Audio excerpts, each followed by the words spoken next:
English reading part 21. जेव्हा शब्दांमध्ये TCH येतो तेव्हा टीचा आवाज हा सायलेंट असतो. फक्त आपण CHचा आवाज च असा घ्यायचा असतो. आता एक उदाहरण बघूयात.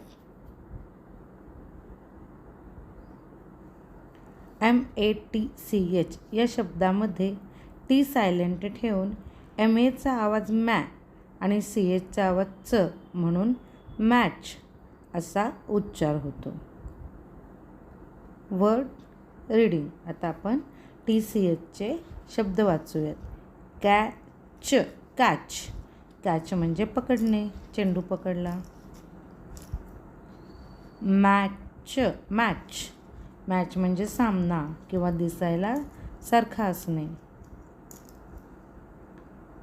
फेच. फेच म्हणजे जाऊन आणणे, डॉगने बॉल आणलाय जाऊन. डिच. डिच म्हणजे खंदक, चर खांदलेली आहे. पिच. पिच म्हणजे खेळपट्टी. ही एक खेळपट्टी दिसते बघा बॉलच्या खेळाची. स्विच. स्विच म्हणजे विजेचे बटन. ट्विच. ट्विच म्हणजे हिसका.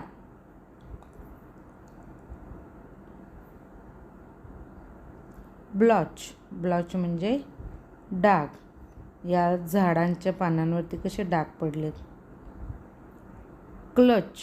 क्लच म्हणजे घट्ट पकड. बॅच. बॅच म्हणजे तुकडी. सैनिकांची बॅच असते, विद्यार्थ्यांची बॅच असते. हॅच. हॅच म्हणजे अंडे उबवणे. स्नॅच. स्नॅच म्हणजे हिसकावून घेणे. Thank you.